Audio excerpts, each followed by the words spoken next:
ہم نے گھبرا کر دروازے کی طرف دیکھا۔ وہاں ایک عورت 3 بچوں کے ساتھ کھڑی تھی۔ ان میں 2 لڑکیاں اور ایک لڑکا تھا۔ لڑکا چھوٹا تھا، جملہ کہنے والی بڑی لڑکی تھی۔ ان چاروں کی آنکھوں میں خوف سمایا ہوا تھا۔ ہم ہیں، آفتاب ہکلائے۔ آپ ہیں تو یہ تو ہم بھی دیکھ رہے ہیں، لیکن آپ لوگ ہیں کون؟ ہمارے گھر میں کیا کر رہے ہیں؟ ہمارے ابو کہاں ہیں؟ اوہو، تو کیا آپ ریحان باری کے گھر کے افراد ہیں؟ تو اور کس کے ہوتے؟ عورت نے بھننا کر کہا۔ اوہ، آپ لوگ چور تو نہیں ہیں؟ ارے نہیں، ہم چور نہیں ہیں، آپ کے ابو کی اجازت سے گھر میں ہیں۔ اور ابو کہاں ہیں؟ وہ اس وقت گھر میں نہیں ہیں، لیکن آپ لوگ اس قدر خوفزدہ کیوں ہیں؟ خوفزدہ نہ ہوں تو کیا کریں؟ اس سے پہلے بھی ہم لوگوں کو ایک چور سے واسطہ پڑ چکا ہے۔ وہ چور ہمارے ابو کے ہاتھ سے مارا گیا تھا۔ لڑکا بولا۔ ارے ہاں، اس واقعے کا ذکر آپ کے ابو نے کیا تھا، لیکن تفصیل نہیں بتا سکے تھے۔ کیا آپ تفصیل بتائیں گے؟ کیوں نہیں، لیکن اس میں تفصیل ہے ہی کون سی؟ بس ایک چور رات کو ہمارے گھر داخل ہوا، اتفاق سے ابو کی آنکھ کھل گئی، وہ اس پر جھپٹ پڑے۔ چور کو جان بچانے کے لیے بھاگنا پڑا، لیکن بھاگنا بھی اس کی قسمت میں نہیں تھا، وہ نیچے جا گرا اور مر گیا۔ بڑی لڑکی نے تفصیل بتائی۔ آپ نے کیا کہا؟ آپ کے ابو جھپٹ پڑے؟ گویا ان میں اتنی ہمت تھی کہ چور کا مقابلہ کر سکیں۔ ایک چور کے مقابلے کی بات کرتے ہیں؟ چھوٹی لڑکی عجیب سے انداز میں ہنسی۔ کیا مطلب؟ ہمارے ابو کوئی عام آدمی نہیں ہیں، وہ بلا کے لڑاکے ہیں، جوڈو کراٹے اور جوجوتسو کے ماہر ہیں، پستول چلانے میں اتنے ماہر کہ دیوار پر بیٹھی مکھی کا نشانہ لگا سکتے ہیں۔ کیا مجال کہ مکھی اڑ جائے۔ اوہو، اچھا، یہ تو ہمیں بالکل نئی بات معلوم ہوئی۔ وہ اتنے لڑاکا کیسے ہیں؟ یہ بات ہم نے بھی ان سے پہلے کئی بار پوچھا، لیکن وہ ہر بار ہنس کر ٹال گئے۔ پتہ نہیں کیا بات ہے، وہ اس بات کا جواب کیوں نہیں دیتے؟ بڑی لڑکی نے کہا۔ کیا ہم یوں ہی کھڑے رہ کر باتیں کرتے رہیں گے؟ عورت نے تنگ آ کر کہا۔ اوہ ہاں، یہ اطمینان سے بیٹھ کر باتیں کرتے ہیں میں بولا۔ سب لوگ ڈرائنگ روم میں داخل ہوئے ہی تھے کہ بڑی لڑکی اچھل پڑی۔ ارے یہ کیا؟ ہم نے دیکھا اس کی نظریں بھی دیوار پر لگی حاتم شاہ کی تصویر پر جمی تھی۔ کیا بات ہے؟ آپ کو کس بات پر حیرت ہے؟ تصویر میں بنے سوراخ پہ؟ یہ سوراخ کس طرح ہو گیا یہاں؟ پہلے تو نہیں تھا، اور پھر سوراخ کے آس پاس سرخ خون کیوں لگا ہوا ہے؟ یہ رنگ نہیں، خون ہے، میں نے کہا۔ جی کیا مطلب خون ہے؟ عورت نے حیرت زدہ ہو کر کہا۔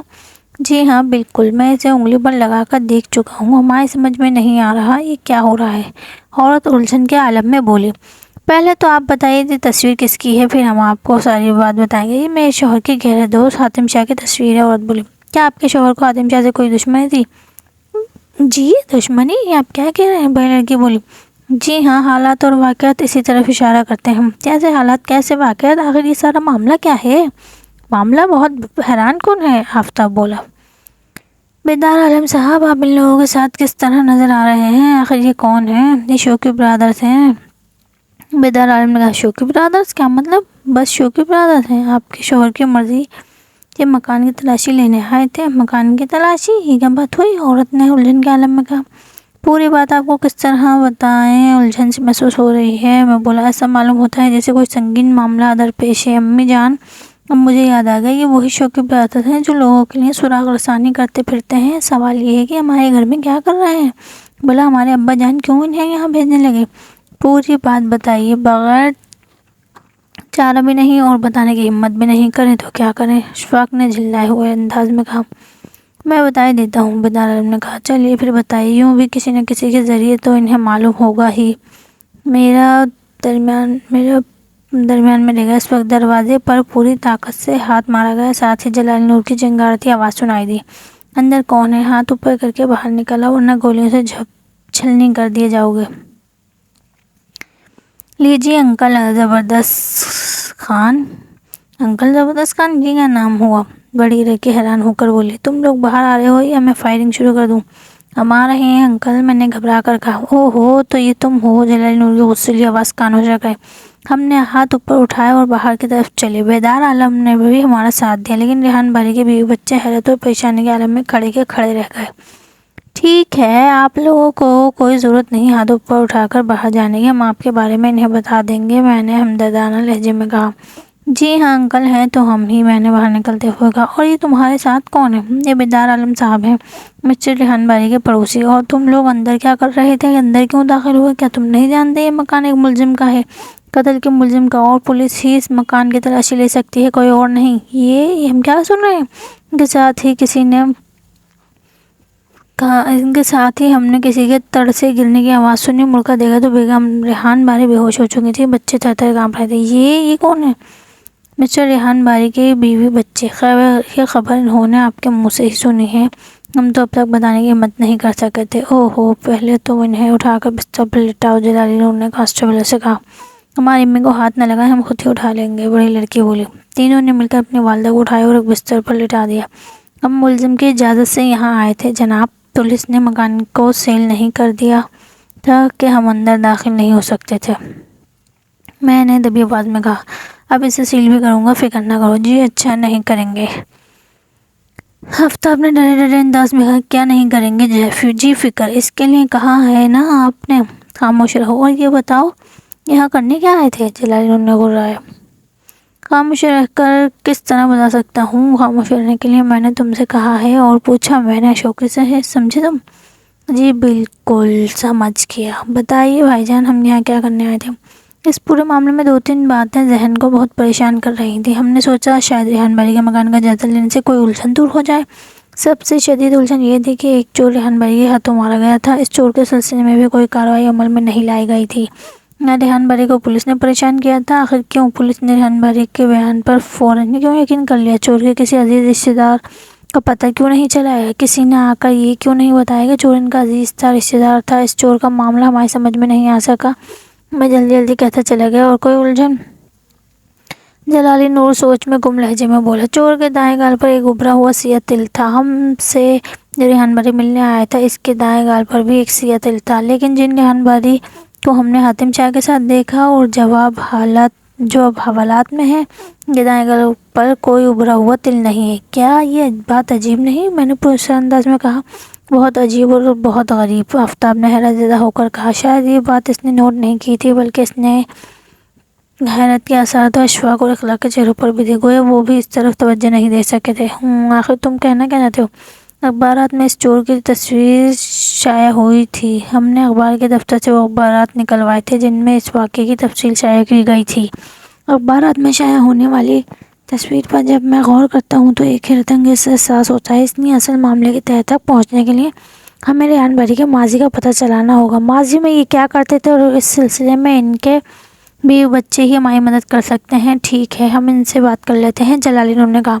کیا بات ہے انکل، اس وقت تو آپ دھڑا دھڑ ہماری تائید کر رہے ہیں؟ آفتاب شوخ لہجے میں کہا۔ اچھا شیخین ہمارا آؤ۔ اس نے برا سا منہ بنایا اور ہم ریحان باری کے بھی بچوں کے پاس پہنچ گئے۔ دیکھیے، ہم ریحان باری صاحب کو قتل کے الزام سے بچانے کی سرتوڑ کوشش کر رہے ہیں، لیکن ایسا اسی وقت ہو سکتا ہے جب آپ ہماری مدد کریں۔ بیگم ریحان باری اس وقت تک ہوش میں آ چکی تھی، سیدھی ہوتی ہوئی بولی۔ بھلا ہم ایسا کیوں نہ چاہیں گے؟ میرا خیال ہے اب یہاں میری کوئی ضرورت نہیں، کیا میں جا سکتا ہوں؟ ہم نے بیدار عالم کی آواز سنی۔ اوہ ہاں، آپ کو تو ہم بھول ہی گئے، معاف کیجیے گا، آپ شوق سے تشریف لے جا سکتے ہیں۔ بیدار عالم چلا گیا تو بیگم ریحان بولی۔ پہلے تو ہمیں حالات اور واقعات سنیں اور پھر یہ بتائیے کہ اب آپ ہم سے کیا چاہتے ہیں؟ میں نے انہیں پوری تفصیل سنا دی، پھر بولا۔ اب آپ ہمیں یہ بتا دیں کہ ریحان باری پہلے کیا تھا، میرا مطلب ہے کیا کام کرتے رہے؟ یہ بات انہوں نے مجھے آج تک نہیں بتائی، میں آپ لوگوں کو کیا بتا سکتی ہوں؟ وہ بولے۔ کیا مطلب؟ ہم ایک ساتھ بولے۔ جب ہماری شادی ہوئی اس وقت وہ اپنی ڈیوٹی کے سلسلے میں مہینوں شہر سے غائب رہتے تھے، میں بار بار پوچھتی آخر آپ ایسا کیا کام کرتے ہیں، لیکن انہوں نے کبھی اس سوال کا جواب نہ دیا۔ ایک بار تو پورے 2 سال بعد لوٹے، اچانک آ جاتے، اچانک چل جاتے، یہ راز انہوں نے آج تک ہمیں نہیں بتایا۔ اب ایک مدت سے وہ ہمارے ساتھ رہتے ہیں، اب انہوں نے غائب ہونا چھوڑ دیا ہے۔ اور وہ اس چور کا کیا معاملہ ہے؟ چور کا معاملہ بالکل سیدھا سادہ سا ہے، وہ پانی کے پائپ کے ذریعے مکان میں داخل ہو گیا تھا، لیکن جب باری صاحب نے اسے للکارا تو بھاگ کھڑا ہوا، وہ اس کے پیچھے دوڑے، چھت پر ان کی جھڑپ بھی ہوئی، لیکن چور تو بس بھاگنے کی فکر میں تھا اور اسی چکر میں وہ چھت سے گر کر ہلاک ہو گیا۔ بیگم باری نے بتایا۔ پھر کیا ہوا؟ میں نے پوچھا۔ پھر کیا ہونا تھا، پولیس آئی، اس نے بھائی صاحب سے بیان لیا اور چور کی لاش اٹھا کے لے گئی۔ اور پولیس نے ریحان باری کے بیان پر اعتبار کر لیا؟ جی ہاں، آپ تو ہماری کوئی مدد نہ کر سکے، لیکن خیر یہ ضرور معلوم ہو گیا کہ ریحان باری ماضی میں کوئی عجیب و غریب کام کرتے رہے ہیں۔ وہ کام کیا تھا یہ ہم ان سے معلوم کریں گے، کیا خیال ہے انکل؟ ہمارے تھانے جا کر ریحان باری سے سوالات کرنا آپ کو ناگوار تو نہیں گزرے گا؟ زیادہ شو نہ مارو، دیکھ لوں گا تمہیں بھی، آؤ چلیں، اس نے چلملا کر کہا۔ ہم ان کے ساتھ تھانے کی طرف روانہ ہوئے، لیکن راستے میں نے ایک پبلک فون بوتھ سے فون بھی کیا۔ ریحان باری حوالات کے فرش پر بے فکری کی نیند سو رہے تھے۔ کمال ہے، یہ تو اس طرح سو رہے ہیں جیسے گھر کے آرام دہ بستر پر لیٹے ہوں۔ نیند بڑی ظالم چیز ہے، پھانسی کے تختے پر بھی آ جاتی ہے۔ یہ تو صرف حوالات ہے۔ جلالی نور نے سلاخوں پر ہاتھ مارے تو ریحان بھائی نے سر اوپر اٹھایا اور پھر اٹھ کر سلاخوں تک آ گیا۔ خیر تو ہے آپ لوگ پھر آ گئے، ہم یہ کیس آپ کی مدد کے بغیر حل نہیں کر سکتے کیونکہ اس کیس کی جڑیں بہت دور تک پھیلی ہوئی ہیں۔ آفتاب نے برا سا منہ بنا، کیا مطلب کیس کی جڑیں؟ ریحان بھائی نے حیران ہو کر کہا، کیوں، کیا آپ کے خیال میں کیس کی جڑیں نہیں ہوتی؟ کیس کی ایسی جڑیں ہوتی ہیں کیا اور کسی چیز کی ہوتی ہوں گی؟ آفتاب نے جلدی جلدی کہا، بھائی کیا جڑیں جڑیں لگا رکھا ہے، کام کی بات کرو۔ جلالی نے منہ بنایا، ارے ہاں کام کی بات تو رہ گئی، کام کی باتوں میں یہ بہت بری بات ہے کہ رہ جاتی ہے۔ کیا کہہ رہے ہو؟ خیر جانے دیجیے، میری باتوں پر نہ جائیے۔ ہاں تو باری صاحب، آپ ماضی میں کیا کام کرتے تھے؟ ماضی میں کیا مطلب؟ ادھک سے رہ گئے۔ جی ماضی میں، اگر آپ ماضی کا مطلب پوچھنا چاہتے ہیں تو ماضی زمانے کو کہتے ہیں جو گزر چکا ہو۔ آپ یہ کیوں پوچھنا چاہتے ہیں؟ اگر آپ قتل کے الزام سے بچنا چاہتے ہیں تو یہ بات ہمیں بتانا ہوگی، لیکن کیوں؟ اس معاملے کا آخر میرے ماضی سے کیا تعلق ہے؟ بہت گہرا۔ میں ایک اشارہ دیتا ہوں، ہمارے پاس جو شخص ریحان باری کے روپ میں آیا، اس کے دائیں گال پر ایک ابھرا ہوا سیاہ تل تھا، جبکہ آپ کے گال پر سیاہ ابھرا ہوا تل نہیں ہے۔ اس نے باقی چہرے کا تو میک اپ کر لیا لیکن سیاہ ابھرا ہوا تل نہ چھپا سکا، یا پھر اسے چھپانے کا خیال نہیں رہا ہوگا۔ میں یہاں تک کہہ کر خاموش ہو گیا۔ پھر اس سے کیا ہو گیا؟ یہ بات تو میں پہلے ہی کہتا رہا ہوں کہ میں تم لوگوں کے پاس نہیں گیا تھا اور نہ کوئی پستول تمہیں دیا تھا۔ ریحان بھائی نے منہ بنایا، جی ہاں بالکل کہتے رہے، ہم کب کہتے ہیں نہیں کہتے رہے۔ خیر میں آپ کو بتاتا ہوں، 21 دسمبر کو ایک چور آپ کے گھر میں داخل ہوا تھا جس سے آپ نے للکارا تھا اور وہ بھاگتے ہوئے گر کر ہلاک ہو گیا۔ پھر کہتے کہتے رک گیا۔ یہ بھی ٹھیک ہے۔ پھر ہم نے پرانے اخبارات نکلوائے، اخبارات میں اس چور کی تصاویر شائع ہوئی ہے۔ ہم نے اس کی تصاویر کو غور سے دیکھا تو یہ بات نظر آئی کہ اس چور کے دائیں گال پر بھی ایک ابھرا ہوا تل تھا۔ کیا؟ ریحان بڑے چلا ان کی آنکھیں حیرت سے پھیل گئیں۔ چند تک وہ ہمیں پھٹی پھٹی آنکھوں سے دیکھتے رہے۔ ایسے میں جلالی نور کی آواز ابھری، لہٰذا اب آپ کو یہ بتانا ہوگا کہ آپ ماضی میں کیا کرتے رہے ہیں، کیونکہ وہ چور کوئی عام چور نہیں تھا، وہ کوئی خاص چور تھا اور شاید کوئی خاص چیز چرانے آیا تھا۔ اس کے بعد جانے کے بعد وہ شخص آیا جو ہمارے دفتر میں آپ کے میک اپ میں آیا۔ اس کا طریقہ کار ذرا مختلف تھا۔ اس نے آپ کی موجودگی میں آپ کے گھر میں داخل ہونے کا خطرہ مول لینے کے بجائے آپ کو پہلے جیل بھجوانے کا منصوبہ بنایا اور یہ کام اس نے ہمارے ذریعے لیا۔ اوہ، ریحان بھائی نے بکلائے ہوئے انداز میں کہا، اب آپ کیا کہتے ہیں؟ آخر وہ کون ہے جس نے مجھے قتل کے الزام میں الجھا دیا؟ میں جانتا ہوں وہ کون ہے، لیکن اس سے پہلے آپ کو یہ بتانا ہوگا کہ آپ ماضی میں کیا کرتے رہے ہیں۔ آپ کو معلوم ہونا چاہیے کہ آپ کے بیوی بچے یہاں پہنچ چکے ہیں۔ انہوں نے بھی ہمیں یہ بات بتائی کہ آپ طویل عرصوں تک گھر سے غائب رہتے تھے اور آپ نے اپنی بیوی تک کو یہ بات نہیں بتائی کہ آپ کہاں غائب رہتے ہیں اور کیا کرتے ہیں۔ اوف خدا، تو ایک تو کیا مجھے بتانا ہوگا؟ ریحان بھائی نے کہا، ہاں اس کے بغیر کوئی چارہ نہیں۔ اچھا خیر، یوں ہی صحیح، سنیے، اس نے کہنا شروع کیا۔ جلالی نور بول اٹھا تھا، شوکی تم نے کیا کہا؟ تم اس شخص کو جانتے ہو جس نے ریحان باری صاحب کے قتل کے کیس میں پھنسایا؟ جی ہاں بالکل جانتا ہوں۔ پہلے آپ ان کا بیان سن لیں، پھر ہم اس پہلو کی طرف توجہ دیں گے۔ لیکن اگر وہ اس دوران بھاگ نکلا، کیا خبر اس نے بھی یہ اندازہ لگا لیا ہو کہ تم اس کے بارے میں جان چکے ہو؟ آپ فکر نہ کریں، یہ ذمہ داری میری ہے، میں اسے بھاگنے نہ دوں گا۔ یہاں بیٹھے تم اسے بھاگنے سے کیسے روک سکتے ہو؟ جلالی نور نے بنایا، ضرور روک لوں گا، آپ فکر نہ کریں۔ خیر اگر وہ بھاگ گیا تو اس کی جگہ میں تمہیں حوالات میں بند کر دوں گا۔ اس نے پاؤں اٹھ گیا، ضرور بند کر دیجیے گا، پہلے ان کی بات سن لیں۔ آفتاب نے بھی برا سا منہ بنایا، میں دراصل ایک اسمگلر تھا، اسمگلروں کے ایک گروہ کا انچارج، اس کام کا بہت ماہر۔ میرے گروہ کے کارکن میری صلاحیتوں کا لوہا مانتے تھے۔ میں جوڈو، کراٹے وغیرہ کا ماہر تو تھا ہی اور بھی ہر طرح تیز ترار تھا، لہٰذا میری موجودگی میں گروہ کے کسی کارکن کی دال نہیں گلتی تھی۔ وہ سب مجھے لیڈر ماننے پر مجبور تھے، میرا ہر حکم مانتے۔ لیکن پھر میں نے شادی کر لی۔ شادی کے چند سالوں بعد میں اس کام سے بیزار ہو گیا اور میں نے چاہا اپنا حصہ لے کر گروہ سے الگ ہو جاؤں۔ میں نے تجویز ان سب کے سامنے رکھی، لیکن کارکن بگڑ گئے، مجھے الگ کرنے پر کسی طرح تیار نہ ہوئے۔ ادھر میں بالکل بیزار ہو چکا تھا۔ ایک رات میں اپنا حصہ لے کر وہاں سے نکل بھاگا اور یہاں آگے اپنے گھر کا پتہ میں نے کسی کو بھی نہیں بتا رکھا تھا، اس لیے مجھے امید تھی کہ اول تو مجھے تلاش کرنے کی کوشش نہیں کریں گے اور اگر کرنے کی کوشش بھی کی تو ناکام ہو جائیں گے۔ لیکن میرا اندازہ غلط ثابت ہو گیا۔ میں نے ایک چور کو اپنے گھر میں داخل ہوتے دیکھا تو اسے للکار بیٹھا، اس سے جھڑپ بھی ہوئی، پھر وہ فرار ہونے کی کوشش میں اوپر سے گر کر ہلاک ہو گیا۔ نیچے اتر کر جب میں نے اسے بغور دیکھا تب مجھے معلوم ہوا وہ تو میرے گروہ کا ایک کارکن تھا۔ بہرحال میں نے پولیس کو یہی بیان دیا کہ ایک چور تھا۔ پولیس انسپکٹر کی جیب میں بھی بھی گرم کرنا پڑے۔ اس طرح یہ معاملہ فوری طور پر دب گیا۔ لیکن اب آپ لوگ مجھے بتا رہے ہیں کہ آپ کے دفتر میں آنے والے ریحان باری کے دائیں گال پر بھی ایسا تل تھا اور اس چور کے دائیں گال پر بھی۔ تو اس پر مجھے یاد آ گیا کہ میرے گروہ میں 2 سگے بھائی بھی تھے۔ اب معلوم ہوتا ہے جیسے ان میں سے ایک پہلے آیا اور اس کے مارے جانے کے بعد اس کا دوسرا بھائی ہے۔ وہ دراصل مجھ سے گروہ سے علیحدہ ہونے کا انتقام لینا چاہتے تھے اور انتقام لینے کے انعام میں انہیں وہ حصہ بھی مل جاتا جو میں علیحدگی کا وقت لے آیا تھا۔ یہ تھا ان کا پروگرام۔ اوہ، تب تو شاید اس نے آپ کا حصہ حاصل کر بھی لیا ہوگا۔ اس کے خاموش ہونے پر میں چونک اٹھا۔ کیا مطلب؟ کس طرح حاصل کر لیا ہوگا؟ آئیے جناب جلدی کریں، کہیں مجھے اپنے نیکسٹ مقصد میں کامیاب نہ ہو جائے۔ نیکسٹ مقصد؟ کیا مطلب؟ نیکسٹ مقصد اس کا یہی ہے کہ حصہ حاصل کریں۔ نیکسٹ مقصد اپنے خیال میں وہ پہلے ہی حاصل کر چکا ہے، یعنی ریحان بھائی صاحب کو قتل کے کیس میں الجھا کر۔ چلو، کہاں چلنا ہے اور وہ کون ہے؟ جلالی نور بے چین ہو گیا، پھر سامنے آ رہے تھے۔ آئیے۔ اور ہم جلالی نور کی جیپ میں روانہ ہو گئے۔ آج شیر اور بکری ایک گھاٹ پانی پی رہے تھے۔ ہم جیپ سے نیچے اترے تو جلالی نور کے چہرے پر حیرت کے آثار نمودار ہوئے۔ اس وقت ایک شخص تیزی سے ہماری طرف آیا اور ایک چٹ میرے ہاتھ میں تھماتا ہوا یہ جا وہ جا۔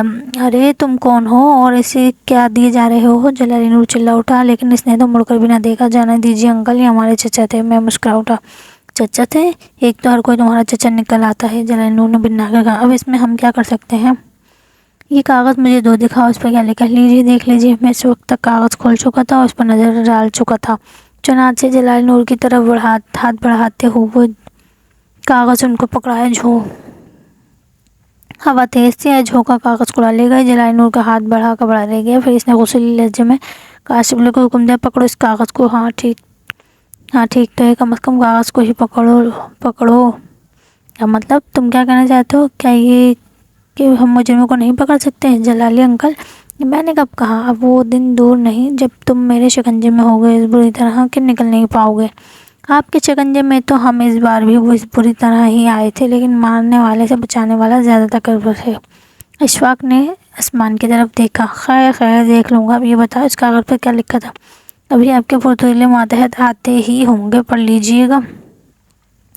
میں تم سے پوچھ رہا ہوں۔ لیجیے، وہ آ گئے۔ میں نے واپس آتے ہوئے کانسٹیبل کی طرف دیکھا۔ وہ یہ دیکھ کر مسکرا دی کہ وہ خالی ہاتھ تھا۔ کاغذ کہاں ہے؟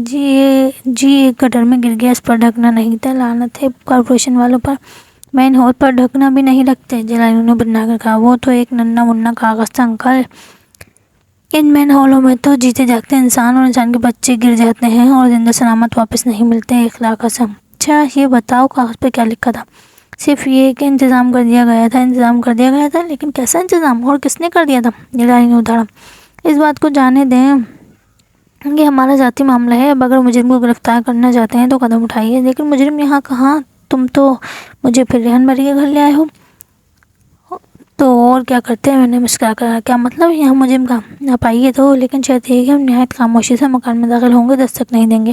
اور دستک دیے بغیر کس طرح داخل ہوں گے؟ اگر دروازہ اندر سے بند ہوا تو؟ اس نے کھرا کر کہا۔ جس طرح وہ چور اندر داخل ہوا تھا اسی طرح ہم بھی داخل ہو جائیں گے۔ ایک کانسٹیبل کو حکم دینا وہ پائپ کے ذریعے اوپر چڑھ جائے اور دروازہ کھول دے۔ پتہ نہیں تم کیا چاہتے ہو اور کیا چکر چلا رہے ہو۔ خیر یہ بھی دیر کر دیتا ہوں، انہوں نے جھلا کر کہا اور کانسٹیبل کو حکم دیا، چلو بھائی چڑھو۔ جی میں؟ کانسٹیبل نے کہا۔ ہاں کیوں، کیا بات ہے؟ کیا تمہیں پائپ پر بھی نہیں چڑھنا آتا؟ کبھی اتفاق نہیں ہو بکلائے، چلو ورنہ۔ جلالی نے کھرا کر کانسٹیبل کو حکم دیا، لیکن ابھی چند فٹ ہی چڑھا تھا کہ دھڑام سے نیچے گرا۔ یہ ہے آپ کے محتطوں کا حال۔ خاموش، تم چڑھو۔ Okay sir. شابو شاید پائپوں پر چڑھتا رہا تھا، تاہم اس کے لیے بھی یہ کام اتنا آسان ثابت نہیں ہوا۔